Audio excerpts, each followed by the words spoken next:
My mother looked me dead in the eye on that hospital bed and whispered that I owed this family a kidney. My dad just stared at the floor, saying my brother would die if I was too selfish to sign the papers. They had the legal forms ready, and they thought they finally owned my body. But 5 minutes before the first incision, the head doctor lowered his goggles and the entire operating room went dead silent. He looked at the final lab results, looked at me, and asked a question that had absolutely nothing to do with the surgery. But it instantly stopped the monitors. That was the exact moment my family's 24-year-old lie shattered into pieces. Welcome to her dignity stories. If you've ever sat at a family table and realized you were treated like a biological debt instead of a human being, hit like and subscribe right now. Drop your city and local time in the comments because I love knowing where you are listening from. My name is Amber. I'm 26, and I manage logistics and supply chains down at the Port of Boston. I spend my days under harsh fluorescent lights checking shipping manifests and fixing inventory errors. That morning, the room smelled heavily of isopropyl alcohol, and the white LED glare on my light blue sheets felt blinding. I am trained to spot a mismatch in a warehouse, but I never expected to find one in my own DNA. Let me take you back 6 months ago, to a freezing rainy night in Beacon Hill when they first tried to corner me. It was a Tuesday night last November, when the summons came. My mother sent a text with no greeting, just an address and a time. Dinner at 7 o'clock Beacon Hill, do not be late. The rain was hitting the windshield of my used Honda Civic as I drove up the hill. The Harrison family home is a $4 million townhouse with a black iron gate. Inside, everything is perfect, expensive, and cold.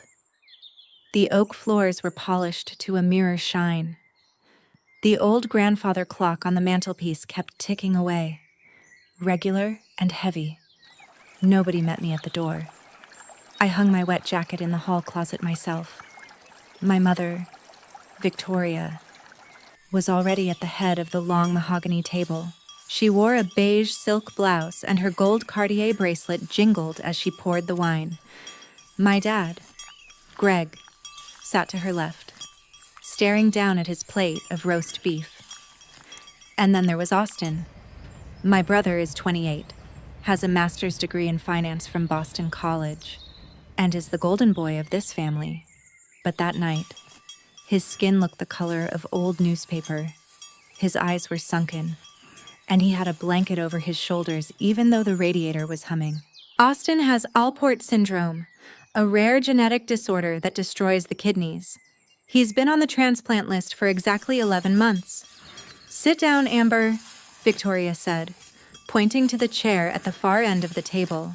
The distance between my chair and theirs felt like a mile. It always did. I pulled my chair in, the wood scraping against the floor. Nobody asked how my logistics job was going. Nobody asked about the drive in the storm. My dad kept turning his wedding ring around his finger, round and round, without looking up. We received the latest lab work this morning, Victoria said, setting her wine glass down hard. Austin's numbers are failing. The clinic says his kidney function is down to 12%. Austin didn't say anything. He just pushed a piece of potato around his plate with a fork. I'm sorry to hear that, I said, keeping my voice level. Is the National Donor Registry showing any potential matches? Victoria let out a sharp, dry laugh that lacked any real humor. The registry is a waste of time.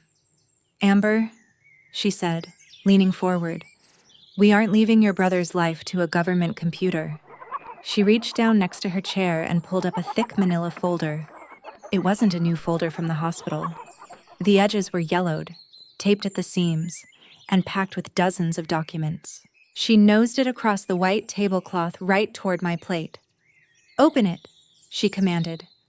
I opened the folder. The first page was a blood panel, stamped with my name at the top. The date at the bottom was March 14th, 2005. I was 5 years old then. I flipped to the next page.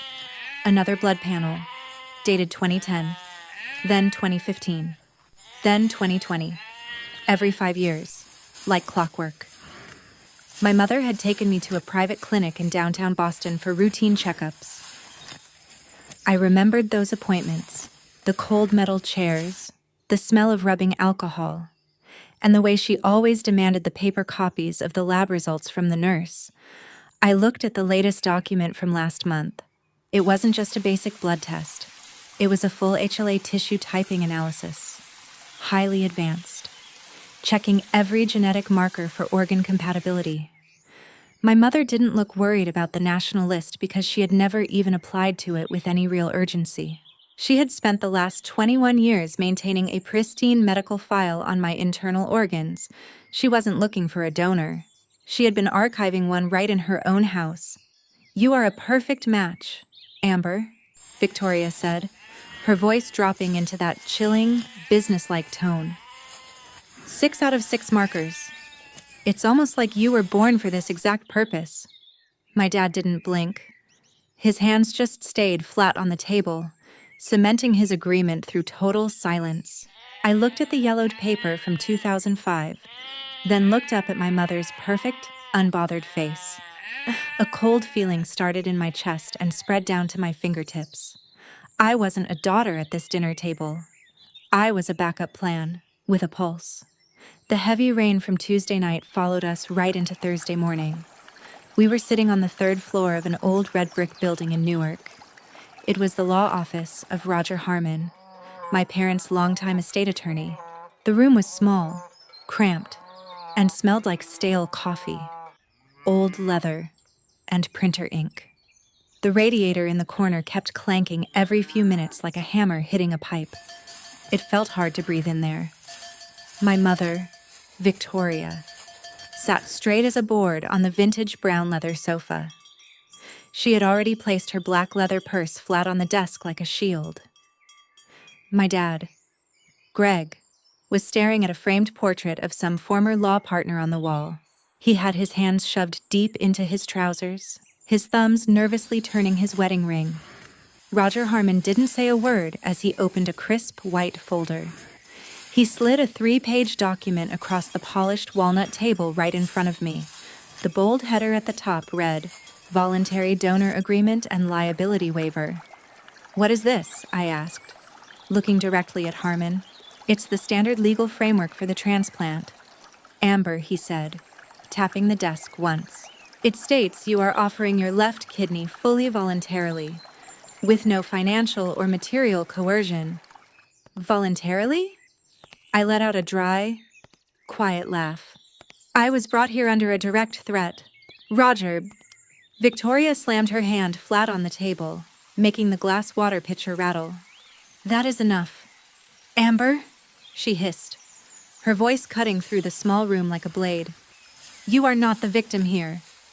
Your brother is hooked up to a dialysis machine 3 times a week for 4 hours a day. His blood pressure spikes, his hair is falling out, and he can barely walk up the stairs. We gave you a roof over your head, the best schools, and we raised you on the premium milk brand. We paid for your braces, your clothes, and your food for over 2 decades. You owe this family a kidney, and you owe your brother his life. You cannot be this selfish while Austin is literally suffocating in his own fluids." I looked at my dad, waiting for him to say something. Anything. He just kept his eyes fixed on the floor, shifting his weight from one foot to the other. The silence from him felt heavier than my mother's shouting. I picked up the document, the stiff paper rustling loudly in the quiet office. "I have a question before I put my name on this," I said, my voice dead calm. I looked at Victoria's tight, angry face. "If Austin's Alport syndrome is a genetic defect from your side of the family, have you actually run the latest compatibility cross-match on him this week? Have the doctors confirmed his body won't just reject my tissue immediately? Why are we rushing this contract before the final hospital lab board reviews his chart?" Victoria's face flashed from pale to dark red in a fraction of a second. She stood up so fast her knees caught the edge of the low coffee table. Shifting it an inch, "You don't have the right to ask those questions," she shouted, her manicured finger pointing at my chest. "You are not a doctor, And you are definitely not a partner in this negotiation. Your only job in this family right now is to pick up that pen and sign the line. She blew her composure completely, her polished Boston accent slipping away into pure rage. Harmon just watched us, his hands folded over his spectacles, completely blank. I looked down at the signature line on page 3. The space for Amber Harrison was blank, cold, and waiting. I realized then that she didn't want a conversation because a conversation meant I had a choice. She had already spent 20 years treating me like an inventory asset, and this office visit was just the final delivery. I didn't yell back. I didn't drop a single tear on their expensive legal paper.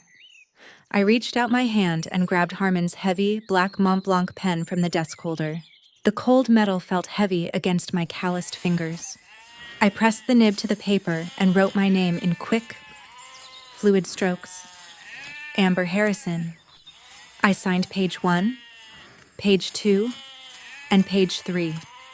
The ink dried almost instantly under the white fluorescent lights. I slid the pen back across the desk to the lawyer. There, I said, standing up and zipping my jacket to the chin. The paperwork is clean. Mother, you have your matching part. Victoria didn't offer a hug. She just reached out and pulled the signed pages toward her purse immediately. My dad finally looked up, his face looking hollowed out and gray in the morning glare. Thank you, Mir, he whispered, using his quiet, defeated tone. I didn't answer him. I turned my back on both of them and walked out into the narrow corridor. My shoes clicked loudly on the hard linoleum floor with every single step. I felt completely empty inside, but for the first time in my life, the air felt clear. I knew the contract was signed, but I also knew that from this morning on, I didn't owe them a single thing. It was a Tuesday afternoon, exactly 2 weeks before the scheduled surgery date. I was sitting at my metal desk inside the logistics office down at the Port of Boston.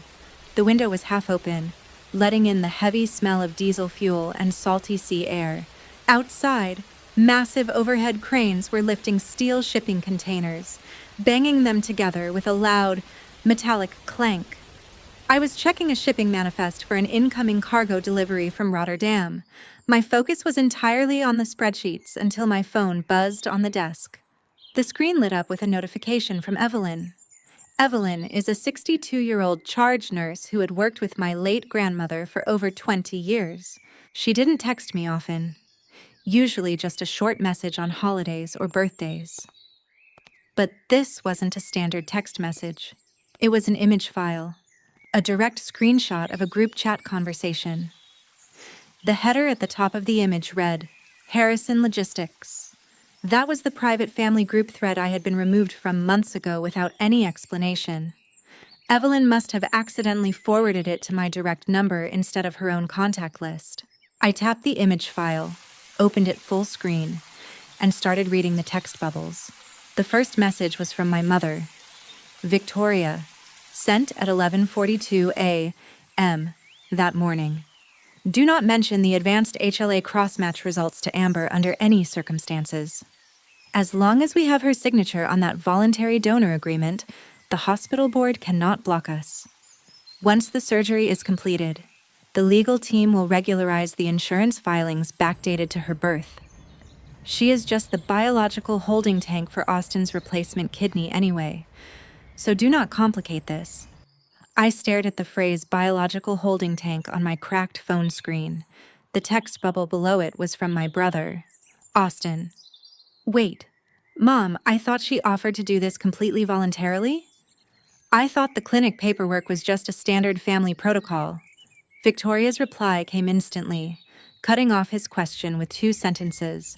She is a member of this household, Austin, and she does what is required to protect our assets.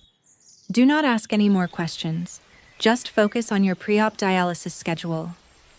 My dad, Greg, had reacted to her message with a simple thumbs-up emoji. I didn't blink as I read the words over for a 3rd time. I didn't drop my head onto my desk, and I didn't shed a single tear. The deep ache I had carried in my chest for years didn't explode into rage.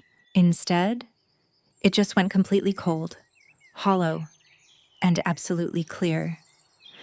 I stood up from my chair, my knees locked tight. I walked over to the open window and pulled the heavy glass frame down until the latch clicked shut. The loud clanking of the shipping containers outside suddenly muffled into a distant hum. The room was completely quiet now, except for the regular ticking of the wall clock behind me. I put my hands flat against my wooden desk to steady myself. My palms were perfectly dry, and my heart was beating in a slow, even rhythm. For 26 years, I had blamed myself for not being good enough for them. I had worked 80-hour weeks, managed their supply manifests, and swallowed their insults at every holiday dinner. I had signed their legal waivers because I thought that was what a loyal daughter was supposed to do. But looking at that text thread, the final puzzle piece fell right into place. They didn't hate me because of my personality or my career choices. They didn't ignore me because I was a disappointment.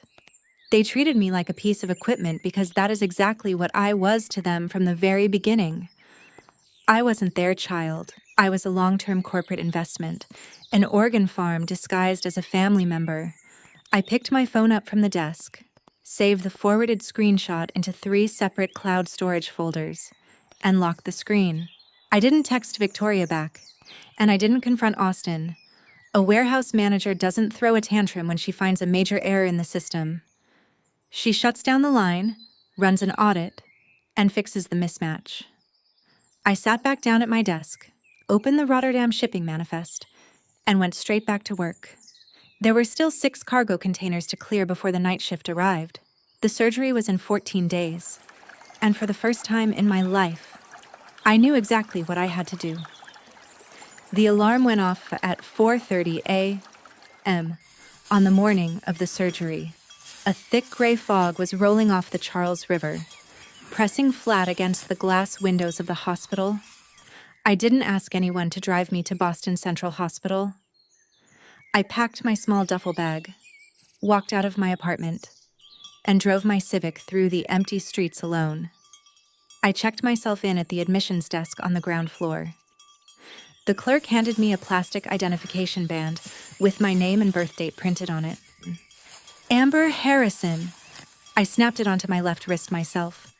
The 5th-floor hallway was long, and one of the overhead neon lights was flickering with a dull, rhythmic buzz every few minutes. The rubber wheels of a gurney would roll past on the hard vinyl floor, making a soft, sweeping sound. The air smelled like bleach, boiled cafeteria coffee, and floor wax. I was sitting on the edge of the narrow hospital bed in a thin blue gown when my parents walked in. They didn't look like people who had spent the night crying over an ailing son. My mother, Victoria, wore a tailored gray wool coat, a silk scarf, and heavy gold earrings. My dad, Greg, was dressed in a dark business suit, looking like he was heading to a corporate merger. They had left Austin down the hall in the pre-op staging room. The traffic on Storrow Drive was terrible, Victoria said, not even looking at my face. She didn't ask how I was feeling. She didn't touch my hand. She immediately walked over to the small wall monitor and tapped her knuckles against the screen. "Where is the attending physician?" she muttered, checking her Rolex. "It's already 6:15, and they are supposed to clear the surgical block by 7 o'clock. My dad stood near the door, his hands deep in his pockets, staring at the linoleum. "Greg, go find the floor nurse," Victoria commanded, her voice sharp and urgent. "Tell them we need to ensure the vascular specialist is assigned to Austin's table first. They need to prioritize his arterial line hookup before they even start harvesting the graft from Amber." A resident doctor in blue scrubs walked into the room, holding a digital tablet. "Good morning, Harrison family," he said, checking his screen. "We are just running the final pre-anesthetic checklist for Amber." Victoria stepped right into his path, her gold bracelets jingling loudly. "Doctor, I want to be absolutely certain that Austin's recovery room is fully prepped," she said, her voice dropping into that demanding tone she used at country clubs. "We paid for the private wing upgrade, and I don't want his post-op labs delayed by a minute." The resident blinked, looking uncomfortable. "Ma'am, we manage both tables with equal care," he said, turning back to me. "Amber, I'm going to administer the mild preoperative sedative now to help you relax." He reached for a small syringe on his stainless steel tray. "Wait," I said, my voice cutting through the room. Perfectly clear and steady. I sat up straighter on the mattress. "Before you inject anything into my IV line, I want something—" The resident stopped, his hand hovering over the tray. "What do you need, Miss Harrison?" "I want the physical paper copy of the baseline blood draw and cross-match results from 5 o'clock a.m. today. I want the full lab printout with the raw data sheets, not just the electronic summary on your tablet." Victoria turned around, her eyes narrowing into small, hard slits. "Amber, don't start being dramatic now," she snapped, stepping closer to my bed. "The doctors have a schedule to keep. They don't have time to print out files just to satisfy your nerves. I am the one giving up an organ today. Mother," I said, keeping my gaze locked right onto hers. "I want the paperwork in my hands before the sedative goes in. It's my legal right as a patient." The resident looked between us, cleared his throat, and stepped back toward the door. "It only takes a minute to print from the central station," he said. "I'll be right back." 3 minutes later, he returned and handed me 2 sheets of stiff white paper. Still warm from the laser printer, the black text was crowded with antigen numbers and genetic markers. "Thank you," I said. I waited until the resident turned his back to prep the alcohol wipe. With a quick, silent motion, I slid the sheets flat underneath my pillow, right between the crisp white pillowcase and the plastic mattress cover. My mother was watching the wall clock again, her fingers tapping against her leather purse. She had no idea what was on those pages. She had no idea that I had spent the last 2 weeks analyzing data structures that she thought Iad couldn't understand. The resident approached my left arm with the syringe. "Ready, Amber?" he asked. "Ready?" I whispered. I let my head fall back onto the pillow, feeling the stiff lab report grinding slightly against the foam beneath me. The clock on the wall hit 6:30. The fog outside the window was turning a pale, blinding white as the sun tried to break through. I closed my eyes and breathed in the cold, sterile air. The layout was set. The files were in position. And I knew that in less than 30 minutes, the entire system was going to lock up. The heavy doors of Operating Room 4 clicked shut with a sharp, airtight seal. The room was kept at exactly 64 degrees Fahrenheit, but the massive overhead surgical lights felt hot against my skin. They had positioned my gurney right next to Austin's table. A blue, sterile curtain divided the space between his upper torso and mine. I could hear his heart monitor bleeping in a fasty, shallow rhythm, 92 beats per minute. My own monitor was steady, ticking along at a quiet 68. The smell of iodine, heated copper, and surgical steel was thick in the air. Dr.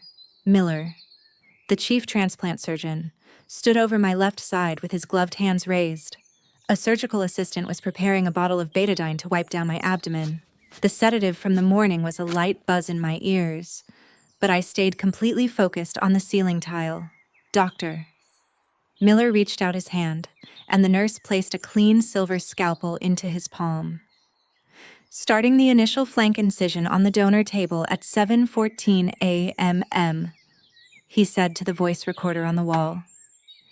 He pressed his thumb against my lower rib to find the bony landmark, right before the cold steel touched my skin. The heavy double doors of the operating theater burst open. The sudden bang made the surgical assistant drop a tray of sterile gauze. It was Evelyn, the chief floor nurse, her face flushed red and her blue cap crooked. She didn't apologize to the team. She just walked straight up to Doctor Miller and grabbed his wrist hard. "Stop the line, Richard," she said, her voice shaking but loud. You need to step away from the donor table right now. Doctor? Miller froze, his scalpel hovering just 2 inches above my stomach. Evelyn, what are you doing? He snapped, his voice sharp under his green paper mask. We are on a strict vascular clamp schedule here. Look at the screen, she said, thrusting a fresh printout right into his face. I just ran the final pre-incision serum cross-match on the laboratory's main system 3 minutes ago. I didn't use the outpatient files Victoria Harrison brought us. I pulled the fresh blood draw from Amber's morning line and ran a full automated panel. Doctor. Miller lowered his goggles, gripped the paper with his bloody gloves, and stared at the data columns. The entire operating room went dead silent. The only sound left was the regular electronic bleeping of the 2 heart monitors. The surgical assistant stopped breathing, holding a retracting clamp mid-air. Doctor. Miller looked at the first page, flipped it over to the second page, and then looked down at me. His expression behind his clear mask went completely blank. This is a total structural mismatch, he whispered to himself. He turned to the wall microphone. Aborting the transplant protocol for Austin Harrison and Amber Harrison at 7:17 a.m. Unscrub the donor table immediately. Doctor, what is happening? Austin called out from behind the blue curtain, his voice sounding small, cracked, and terrified. Is Amber okay? Is my kidney corrupted? Doctor? Miller didn't answer him. He dropped the scalpel into a metal tray with a loud, clattering ring. Evelyn, clear her IV lines of any active anesthetic agents, he ordered, pulling off his latex gloves with a sharp snap. Keep her monitored here for 10 minutes. I am going out to the West Corridor to speak with Greg and Victoria Harrison myself. He walked out of the room, his heavy surgical clogs squeaking loudly on the clean floor. I lay there on the cold mattress, staring up at the giant light fixture, feeling the plastic ID band tight against my wrist. The system had just crashed, right at the final gate. If you have ever sat at a family table and felt the suffocating weight of an injustice you couldn't prove, I need to ask you something. If your own parents looked you dead in the eye and demanded your body pieces while hiding a truth like this, would you stay silent to keep the peace? Or would you let the whole house burn down to find your own name? Hit that subscribe button right now, because the next 10 minutes in that hospital hallway will change everything you think you know about a mother's love. I pulled off my warm blanket and forced myself to sit up on the gurney. The mild sedative was still a small hum in my head, but my mind was completely clear. I stood up on the cold floor, my bare feet gripping the vinyl. I grabbed the warm lab printout from under my pillow. I walked straight through the heavy double doors of Operating Room 4. The VIP waiting corridor was long, narrow, and quiet. A row of gray plastic chairs sat against the beige wall. A pale, yellowish winter light was filtering down from the high skylight overhead. Doctor. Miller was already standing there, his green paper mask hanging loose around his neck. My mother, Victoria, was pacing back and forth, her leather heels clicking loudly. My dad, Greg, was sitting on one of the plastic chairs, looking at his polished shoes. Richard, what is the meaning of this delay? Victoria demanded, her gold earrings shaking as she turned. Why are you out here instead of finishing the graft? The surgery is canceled. Victoria. Doctor, Miller said, his voice flat and hard. The cross-match shows Amber has 0 genetic compatibility with Austin. It is a statistical impossibility for biological siblings. Victoria let out a sharp, forced gasp and clutched her designer purse. That is ridiculous, she cried, her voice pitching too high, too fast. There must be a massive error at the central laboratory. We need a retest immediately. I stepped into the center of the hallway, holding the papers. There is no error, Mother, I said, my voice dead calm, cutting through her panic. I threw the 2 warm sheets of paper right onto the plastic chair next to my dad. I printed the raw data directly from the machine 5 minutes ago. You know exactly why the blood doesn't match, don't you? You've known it for 24 years. Victoria glared at me, her eyes turning into hard, defensive slits. Amber, get back into your room, she hissed, taking a step toward me. You are heavily medicated and you are making an embarrassing scene in a public pavilion. Answer her, Victoria. Doctor, Miller said, crossing his arms over his blue scrubs. The hospital board needs a formal declaration of biological lineage before we log this incident. My dad, Greg, suddenly let out a low, ragged sob from the plastic chair. He put his face into his rough hands, his shoulders shaking under his dark suit jacket. I can't do this anymore, Victoria, he groaned, his voice sounding completely broken. She has the data. It's over. Greg, shut your mouth, Victoria screamed, spinning around to face her husband, but my dad didn't stop. The hen-nut husband finally collapsed under the weight of the lie. He slid off the plastic chair and dropped right onto his knees on the hard floor. I am sorry, Amber. He wept, looking up at me with hollowed, gray eyes. We knew you weren't our biological child from the very beginning. When Austin was 2 years old, the specialist at Boston Children's told us his kidney disease was congenital. They said he would require a full transplant before his 30th birthday. Victoria was terrified of losing our golden boy, and she refused to rely on the National Registry. She used her family's financial connection to access a private adoption agency in New York. We didn't look for a baby to love or a child to complete our home. We gave the agency a specific biological order, a blood type, and an HLA tissue profile.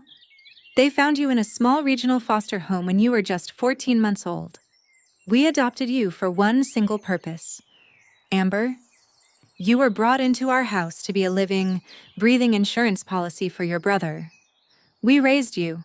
We checked your labs every 5 years, and we waited until Austin's system failed. I stood there in the narrow corridor, the yellowish light hitting my blue hospital gown. The world didn't tilt, and my heart didn't speed up. The 26 years of isolation, the missing family photos, and the empty place settings finally made perfect sense. I wasn't a daughter who failed to earn their pride. I was a medical asset, an organ repository with a first name.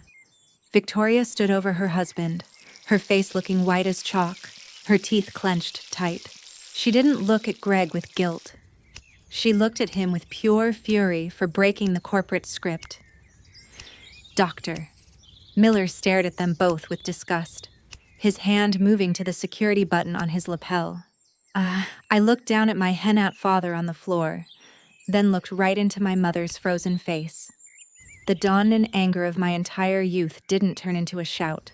It turned into a hard, cold rangioi that was about to lock them out forever. Victoria didn't back down, even with Greg sobbing on his knees in front of the whole medical staff. She straightened her beige silk blouse and stepped right into Dr. Miller's personal space. Greg is having a nervous breakdown. Richard, she said, her voice dropping into a low, threatening whisper. He is making up insane stories because the stress of his son's illness has broken his mind. The adoption was completely standard, legal, and handled by a licensed New York firm. We saved this girl from a broken state facility, and we owe her nothing. Evelyn stepped forward from the dark corner of the hallway, her rubber-soled shoes squeaking on the vinyl floor. She was holding a thick, rectangular book with a faded black leather cover and frayed corners. The book smelled heavily of old paper, damp mold, and water-damaged basement storage. The New York firm was just a front. Victoria, Evelyn said, her voice sounding steady and cold. I spent my morning down in the sub-basement archive pulling the old ledger logs from 2002. I was the lead nurse on duty the night Austin was born in this very hospital, 28 years ago. I sat in the room when the genetic board gave you the diagnosis about his Alport syndrome. And I was also there 14 months later when you brought this manila folder to the billing coordinator. She opened the heavy leather ledger, the old yellowed pages rustling loudly in the quiet corridor. She pointed her finger at a faded line of blue ballpoint ink, dated November 12th, 2002. You didn't just find Amber by accident in an adoption catalog. Victoria, Evelyn said, looking directly at my mother. You didn't look at a photo of a 14-month-old baby girl and decide you wanted to love her. You hired a private investigator named Arthur Vance 3 weeks after Austin's first renal checkup.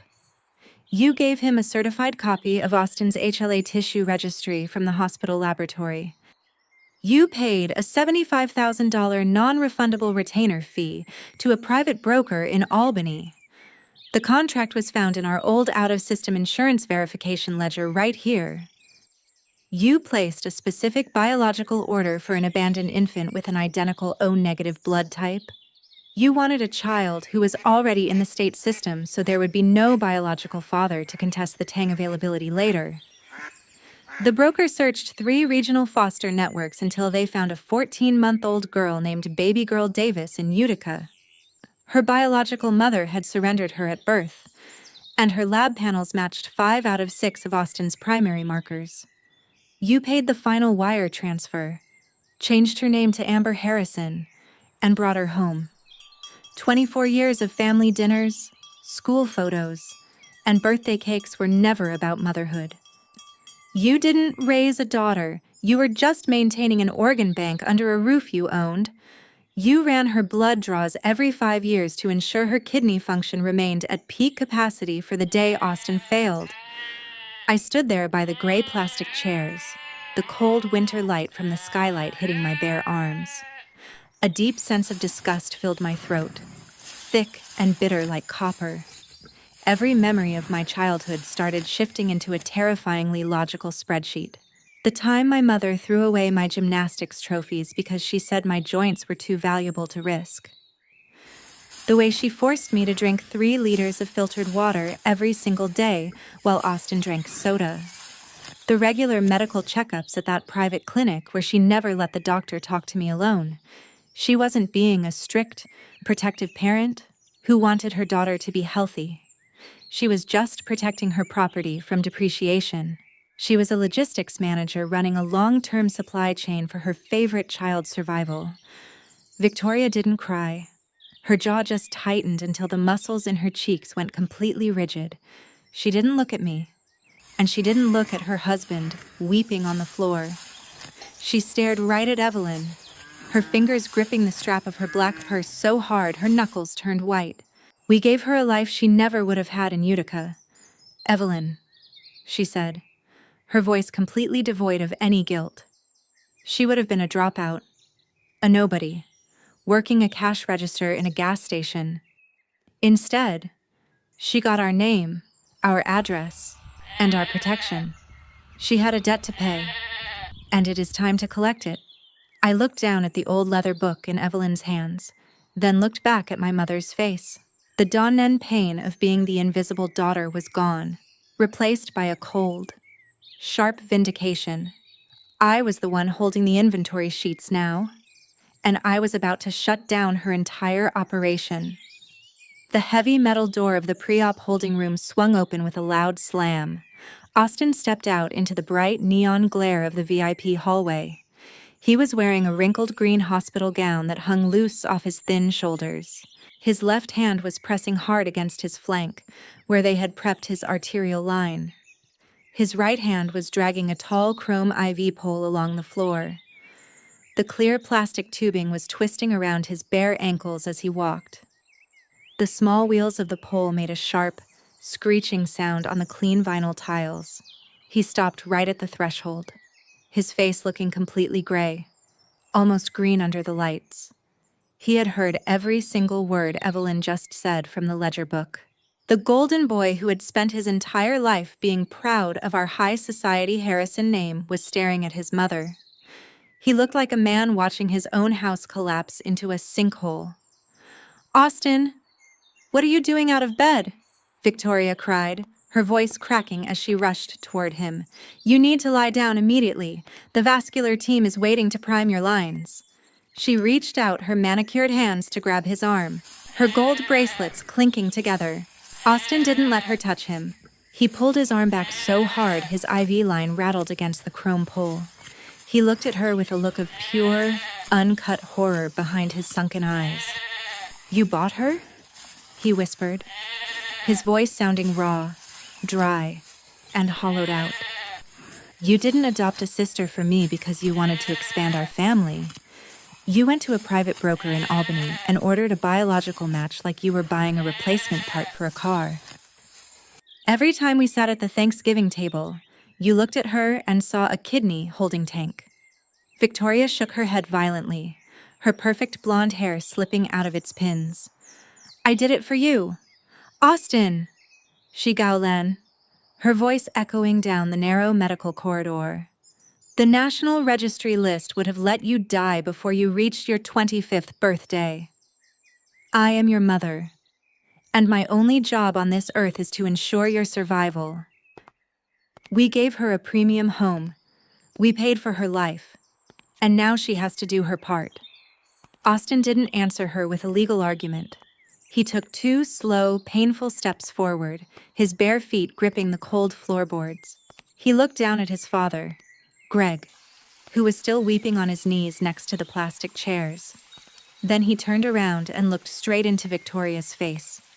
With a quick, heavy swing of his right arm, his open palm slapped right across her left cheek. The loud crack of his hand hitting her skin echoed sharply down the entire hallway. Victoria's head snapped sideways, her large gold earring flying off her lobe and clattering onto the floor. She stumbled backward 2 steps, her hand flying straight to her burning face. "What did you turn me into?" "Mother," Austin choked out, his chest heaving under the green gown.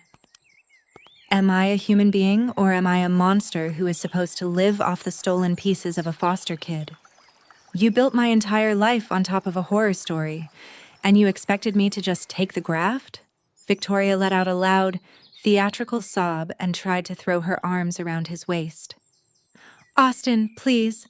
My sweet boy, I love you," she wept, her composure breaking completely into panic. "Don't do this to me. Everything I ever did was to keep you alive." Austin pushed her away with both hands, using his remaining strength to shove her toward the wall. He didn't look at her again.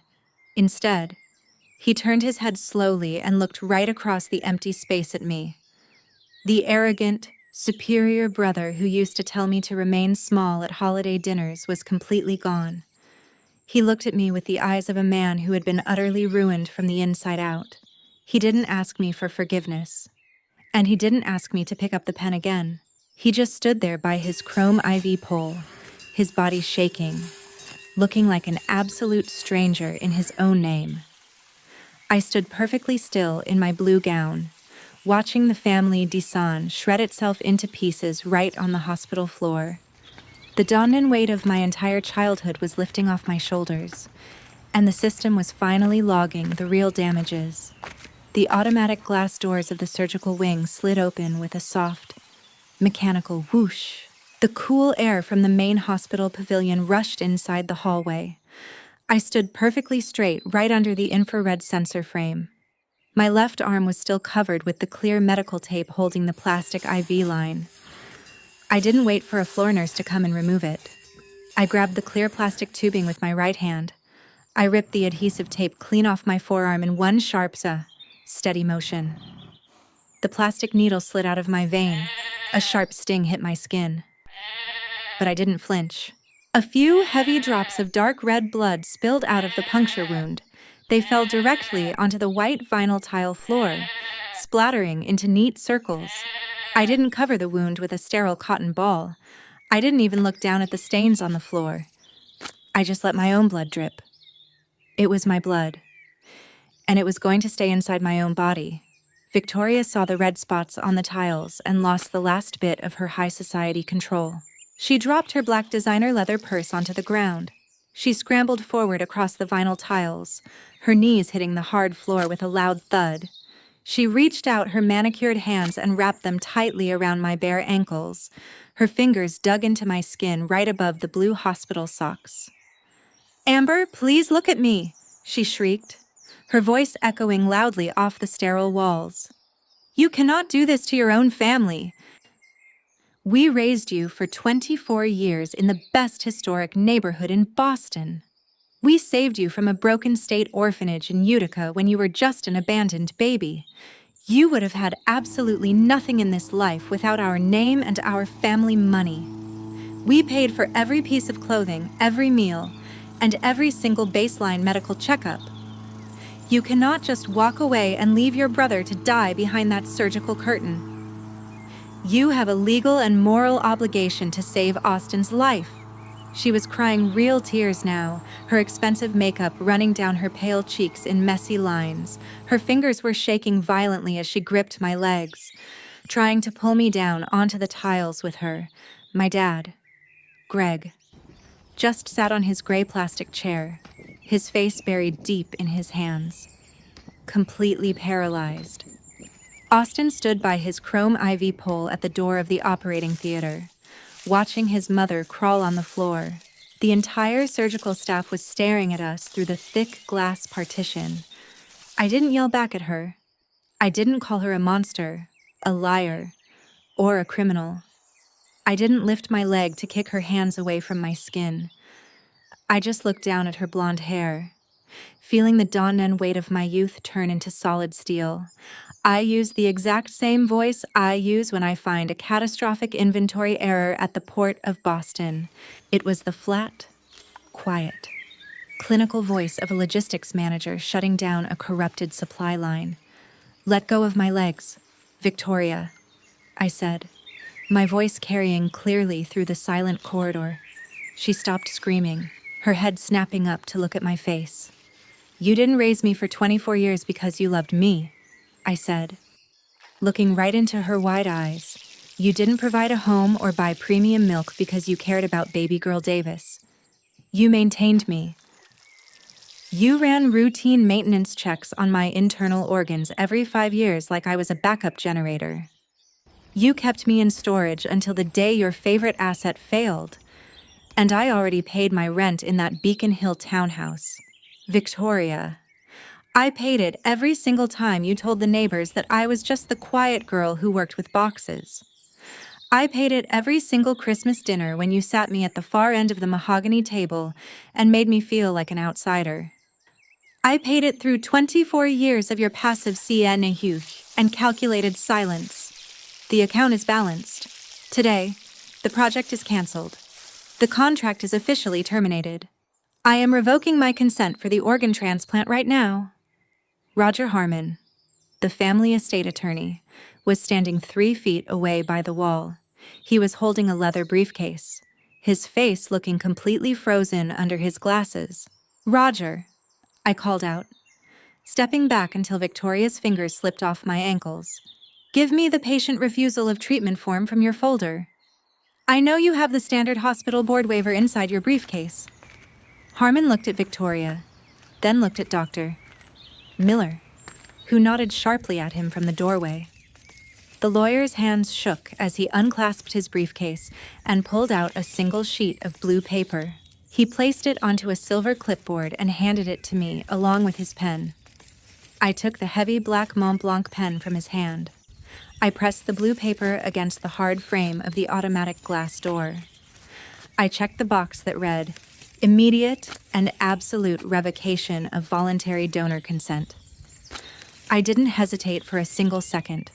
I wrote my signature across the bottom line in hard, dark ink, Amber Harrison. I handed the clipboard back to Harmon. "File it with the surgical board immediately, Roger," I said. The lawyer took the paper, his mouth open, not saying a single word to stop me.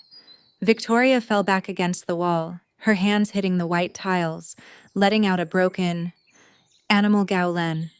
Austin didn't move from his pole. He just closed his eyes and let his head drop against the chrome frame. I turned around and faced the automatic glass doors again. I stepped into the sensor range. The heavy glass panels slid open with a clean, smooth hiss. I walked straight through the frame, leaving my family, their lies, and their blood money behind me on the vinyl tiles.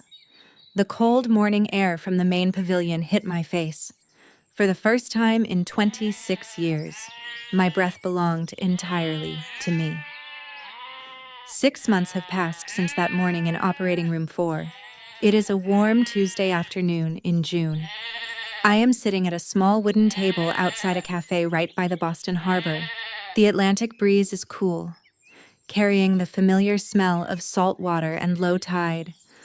Above the water, 3 seagulls are circling freely against a perfectly clear blue sky. I am drinking a plain, iced black coffee. I didn't file a single lawsuit against Victoria or Greg Harrison. I didn't hire a flashy attorney to drag them through the Suffolk County Courthouse. In logistics, sometimes the most effective move is to simply cut the power line and let the system stall out on its own. Silence can be a much heavier punishment than a legal brief. The fallout from that hospital corridor took exactly 48 hours to hit Beacon Hill. The fairy tale wedding between Austin and his high society fiancée never happened. The Caldwell family officially canceled the venue contracts 3 days after the aborted surgery. In the tight-knit elite circles of Boston, whispers travel faster than a police scanner. The story of the Harrisons ordering a biological match from an agency leaked through the medical board inquiry. The Caldwells don't do public scandals. They pulled their investment promises from Austin's finance firm within a week. The Harrison family's carefully polished social standing collapsed like a cardboard box in the rain. My dad, Greg, finally packed his suitcases and moved into a long-term stay hotel near Logan Airport. He filed for a formal divorce from Victoria 2 months ago. He couldn't handle the silent stares from his colleagues at the insurance office. Austin's name was placed right back onto the bottom of the National Organ Transplant Registry. His private wing medical priority was revoked because of the fraudulent insurance cross-match filings. He is back on a standard dialysis rotation at a municipal clinic, his name sitting behind thousands of others. Every logistics manager knows what happens when you try to cut the line in a global queue. You get sent straight back to the very end of the manifests. My phone was sitting flat on the cedar table next to my coffee cup. The screen lit up with a notification banner from an unknown phone number with a local area code. I tapped the screen and opened the text message. It was from Victoria. She had used a prepaid burner phone because I blocked her primary number on every network months ago. The message was short, jagged, and missing her usual country club arrogance. I am losing the townhouse. Amber, the bank is calling the bridge loan, and Austin's clinic fees are draining our remaining assets. Austin hasn't spoken a single word to me since April. I am going to lose my son, and I am completely alone in this house. Please just come to Beacon Hill and sit at the table with me for 20 minutes. I am begging you. I read the lines twice, my hand perfectly steady against my coffee glass. I didn't feel a sudden rush of satisfaction or revenge. I didn't feel a drop of guilt either. I looked out at the harbor where a massive blue container ship was slowly pulling away from the pier. Its engines were rumbling low, moving the heavy vessel out toward the open ocean. I didn't delete the text message from my screen. I didn't type a single letter back to her. I didn't press the call button. I just set my phone face down onto the rough wooden surface of the table. For 26 years, Victoria had used her vocabulary to draw the borders of my life. She had used her voice to make me invisible, a spare part waiting in her shadow. But looking at the water, I realized she had completely lost her script. My silence was the final boundary, a line on a map that she could never cross again. I took another slow sip of my iced coffee, feeling the condensation cold against my palm. The container ship was past the harbor lights now, heading out into the deep water. The afternoon sun was turning the surface of the bay into thousands of bright silver needles.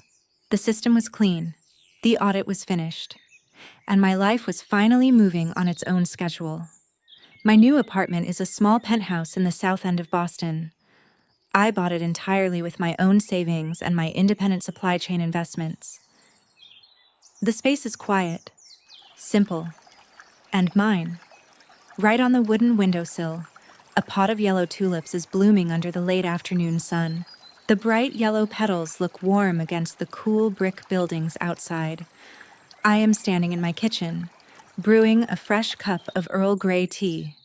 The steam carries a calm bergamot scent into the living room. I walk past the hallway mirror and catch my own reflection. I look at my face, my shoulders, and my hands. I am no longer the spare child hiding in the shadows of a $4 million lie.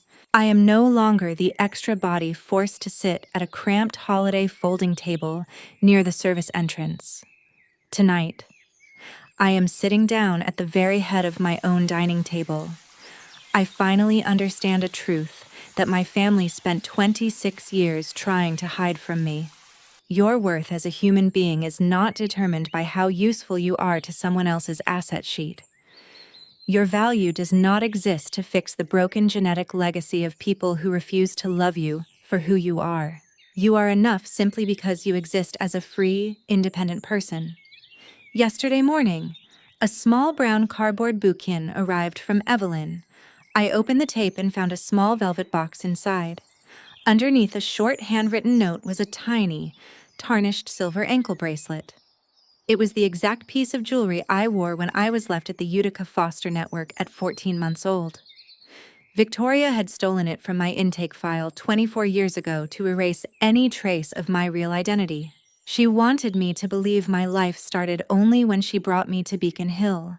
She wanted me to believe I owed her for my very breath. Evelyn found it tucked inside the back cover of the hospital's 2002 insurance ledger. I pick up the silver bracelet and snap the small latch around my left ankle. The tiny metal links let out a sharp, clear, and beautiful jingle as I step across the hardwood floor. It is the sound of an absolute, unbreakable freedom. Now, I want to speak directly to every single one of you listening to my voice right now. If you are sitting at a family table where people make you feel small, take this as your official sign to stand up. Do not spend your golden years auditioning for the affection of people who only value you as a convenience.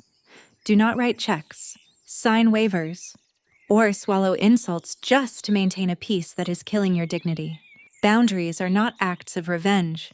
They are the moments you finally decide your own life matters. If you were standing in my shoes that morning in operating room 4, what choice would you have logged into the system? Would you have signed that white paper to buy a temporary, toxic love? Or would you have walked through those glass doors? Type the word boundaries or sacrifice right now down in the comments section. I am genuinely curious to read your thoughts, and I reply to as many manifests as I can. Thank you so much for staying with me until the very end of this delivery. Keep your parameters tight, protect your peace, and I will see you in the next shipment.